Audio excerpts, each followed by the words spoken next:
Je suis Olivier Perret, je suis le cofondateur de la marque Espigas. Et Espigas, c'est l'espadrille de Marseille. Alors Espigas, il y a plusieurs significations.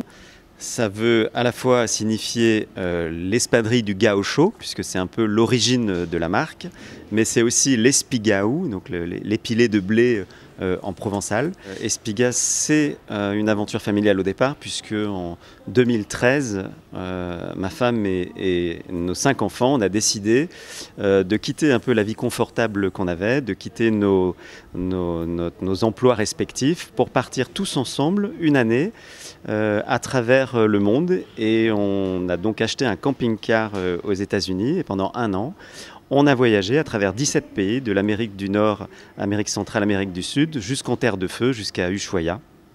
Et c'est là qu'on est tombé sous le charme des espadrilles revisitées que portent les Argentins, et notamment les gauchos, les fameux cow-boys de la Pampa épris de liberté.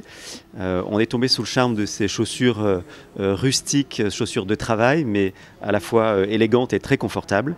Et au retour à Marseille, comme personne ne nous attendait, qu'il fallait bien se reconstruire, on a décidé nous aussi de se lancer dans l'aventure et donc de créer cette marque Espigas en faisant fabriquer au départ nos espadrilles en Argentine et puis petit à petit en décidant de les fabriquer nous-mêmes à Marseille. Alors ça fait à peu près 5 ans qu'on a frappé à la porte de l'ESAT.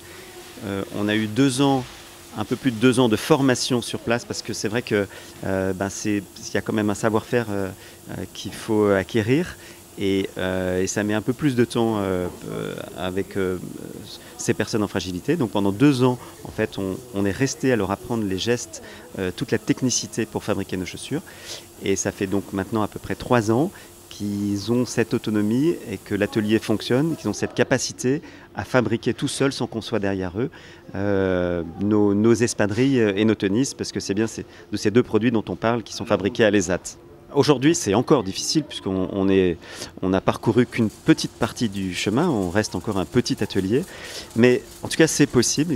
Il y a 2 choses qui sont possibles et ça on est très fiers de ça. La première, c'est possible de fabriquer en France, donc de relocaliser une production qui s'était échappée depuis de nombreuses années. Ça, c'est la première chose. Et l'autre chose, c'est que c'est possible aussi d'imaginer une autre façon de produire, d'imaginer une inclusion, c'est-à-dire de faire travailler des personnes qu'on éloigne souvent du chemin de l'entreprise, alors que, pas toujours, mais en tout cas, et si on se donne le temps, c'est possible d'apprendre des métiers et ensuite de les valoriser. Donc, quelle est la prochaine étape importante dans le développement de votre structure ? Alors, ça va être déjà de développer un atelier couture, puisqu'on en manque aujourd'hui. Ça va être d'augmenter les cadences de production et puis surtout de se faire connaître, beaucoup plus connaître, parce que malheureusement aujourd'hui, notre aventure n'est pas assez connue et on a besoin de notoriété pour développer la marque. Quelle est votre clientèle ? Alors notre clientèle, elle est multiple, elle est jeune, de plus en plus jeune, mais aussi on a des personnes beaucoup plus âgées qui apprécient le confort de cette chaussure. C'est presque un petit peu un produit mode en fait. On est même exposé au musée de la mode à Marseille pour vous dire.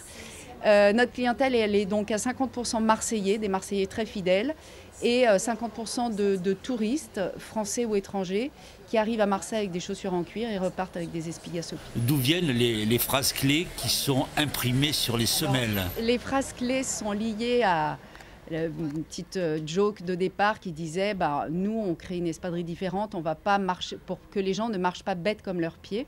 Donc on va mettre des petites philosophrases à l'intérieur. Et les petites philosophrases sont issues des lectures que j'ai et que je note quand une phrase me plaît. Je l'écris et je me dis je la remettrai dans une chaussure un peu plus tard.